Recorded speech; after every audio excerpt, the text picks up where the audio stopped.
Oh Dios, muéstrame la verdad tal y como es y ayúdame a seguirla. Y muéstrame la falsedad tal y como es y ayúdame a evitarla. Oh Dios, sácame de la oscuridad de la ilusión y hónrame con la luz del entendimiento verdadero. Hay dos componentes que no se pueden separar, que van uno frente al otro, y es el aspecto externo y el aspecto interno. No podemos separar la fruta de su cáscara. No podemos separar la apariencia de su esencia. No podemos separar el cuerpo del alma. No puedo crecer intelectualmente, pero descuidar mi crecimiento espiritual. No puedo crecer físicamente y descuidar mi crecimiento como ser humano. No puedo cultivar mi cuerpo y dejar de cultivar mi ser. Son dos cosas que tienen que ir interconectadas siempre. Lo que beneficia al alma no puede hacerle daño al cuerpo, y lo que le hace daño al cuerpo no beneficia al alma. Entonces, todas aquellas cosas que están prohibidas por la ley es porque le hacen daño al cuerpo, pero no solamente le hacen daño al cuerpo, le hacen daño al alma. Y todas aquellas cosas o aquellos comportamientos o aquellos sentimientos o aquellas emociones que debemos trabajar y que son reprendidas por las enseñanzas y la sabiduría islámica y de cualquier otro camino espiritual, están para mostrarnos que si caemos en estos vicios, le hace daño al espíritu, pero también le hará daño al cuerpo.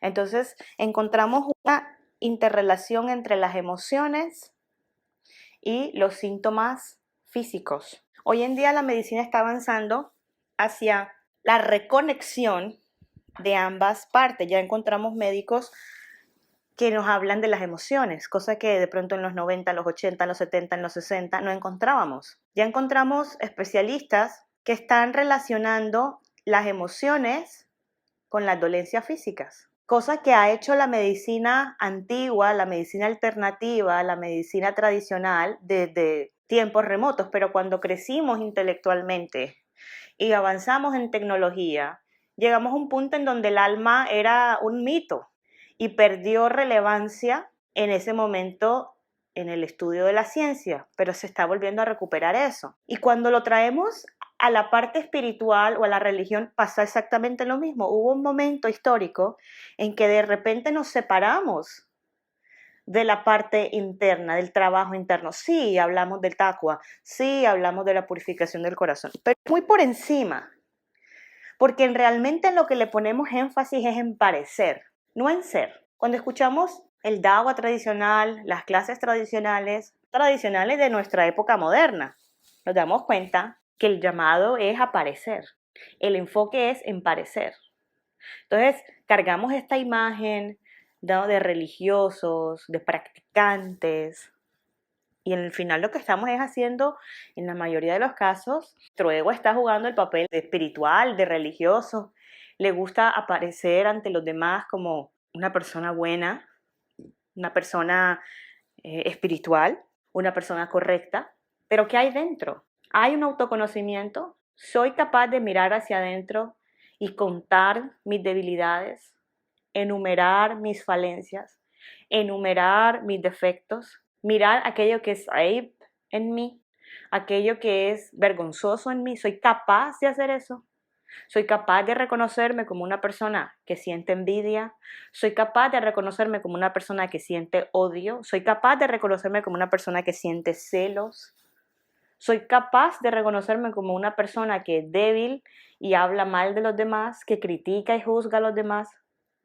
¿O disfrazo todos esos defectos bajo el prisma de análisis del otro, desearle el bien al otro, tener claridad al ver al otro, al momento de ver al otro?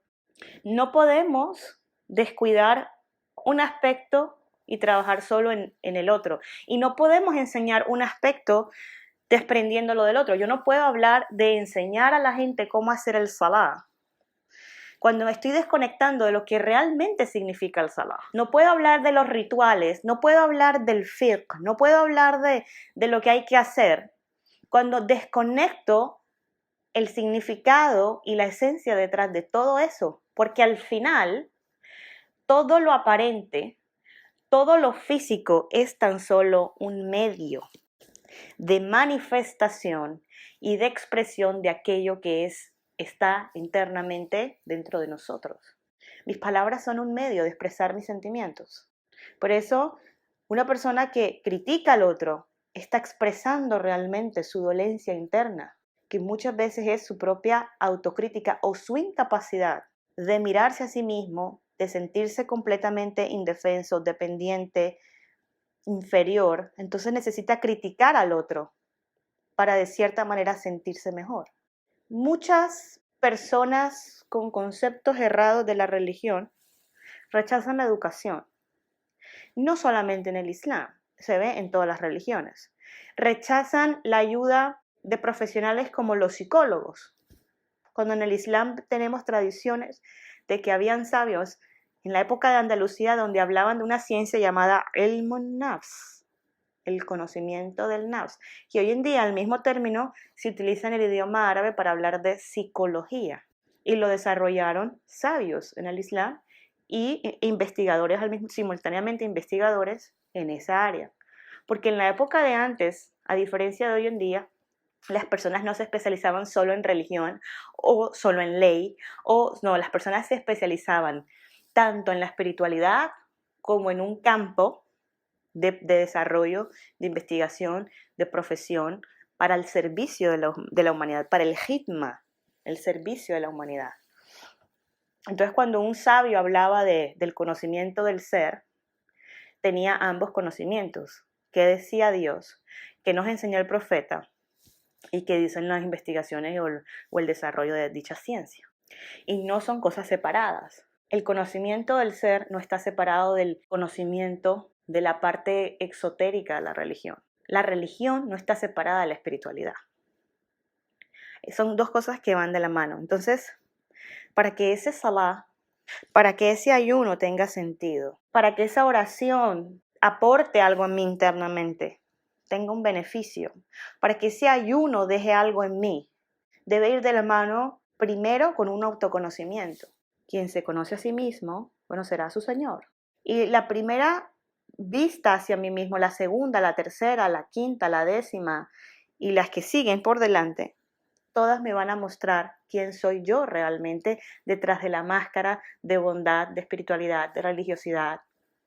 ¿Quién soy yo realmente? Pero tengo que tener un componente fundamental que es la intención de verme para poder llegar a mi verdad. Y lo que yo he descubierto es que cuando tengo la real y la verdadera intención de saberme, por la intención de mejorar, por la intención de mejorar por la causa de Dios, no para que los demás me vean como más buena, sino porque realmente quiero limpiarme para poder estar más cerca de aquel que es puro, 100%, y que es la fuente de pureza. Entonces Él me abre los caminos para encontrarme a mí mismo. Y al principio no sé cuál es mi problema.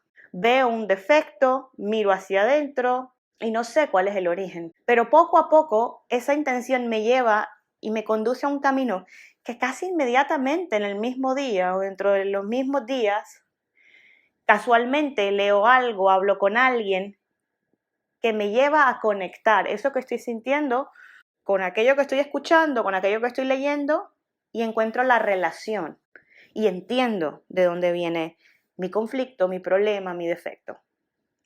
Pero tiene que ir de la mano con una intención sincera, no con la intención de autojustificarme, no con la intención de autocubrirme, sino con la intención de realmente desnudarme ante mí mismo, conocerme realmente como soy. Y el punto no es divulgar quién soy yo, el punto es saber quién soy yo para poder crecer, para que ese salah tenga una mejor conexión, para que en ese salah haya una mayor concentración, porque hay como una piedra menos, o por lo menos un grano de arena menos en el camino. Hay como un punto negro menos en el alma.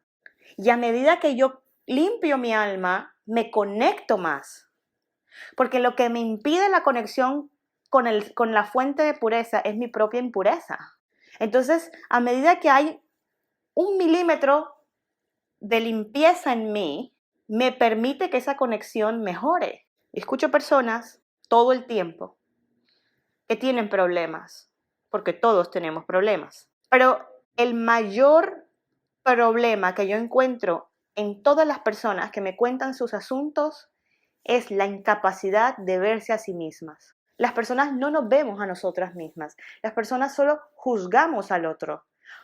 Nos hacemos las víctimas y no solamente nos hacemos las víctimas, lo peor aún, nos creemos las víctimas. Entonces solamente miramos a lo que el otro me ha hecho. Solo miramos a lo que he recibido y solo miro a mi imagen, la historia de mi ego que me cuenta a mí misma que soy la víctima de la otra persona. Y hay una gran incapacidad de verme a mí. Una gran incapacidad de verme a mí. No hay peor error que culpar al otro de mi propia infelicidad. Porque la fuente de mi infelicidad es mi propio ego. Mi propio ego que me cega, que no me permite verme como realmente soy. Y esa es la realidad del asunto. ¿Quién soy yo dentro? Detrás de la máscara del ego. ¿Quién soy yo? ¿Cómo he participado para estar a tal punto de encontrarme en la situación en la que me encuentro hoy? El problema no se va a resolver jamás si espero que el otro cambie.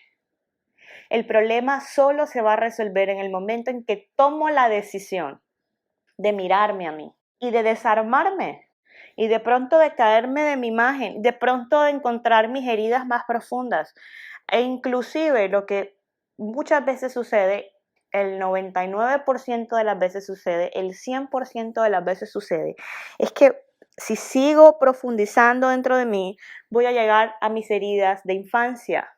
Una persona que tiene una autocrítica hacia sí mismo y una fuerte crítica y un fuerte juicio hacia los demás, es una persona que en su infancia sufrió humillación por parte de sus padres. Pronto fue un niño que sus padres lo hicieron sentir inferior, que no era capaz, que lo desestimaban, creció inseguro, creció incapaz de ver su potencial, sus capacidades y desarrolla una autocrítica tan fuerte que lo lleva a una crítica de los demás, un juicio fuerte de los demás. Entonces son personas que son muy analíticas, son personas que te pueden describir a otra persona en cuestión de segundos, son personas que analizan realmente cuál es el conflicto del otro y lo desentrañan.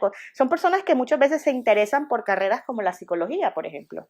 No que todos los psicólogos hayan tenido el mismo conflicto, porque son personas muy buenas para analizar al ser humano, pero detrás de ese análisis lo que existe es un profundo o un fuerte juicio hacia el otro, porque es una forma de balancear la autocrítica que no pueden sostener y la sensación de inferioridad que traen desde niños.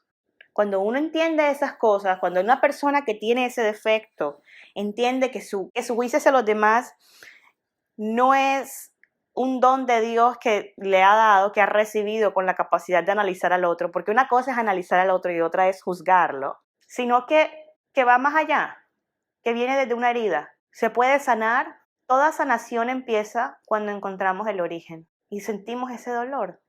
Nos vamos a conectar con ese dolor de la niñez, de la infancia. Vamos a recordar episodios que son necesarios para la sanación. Eso es lo que nos va a llevar a un crecimiento gradual, paulatino.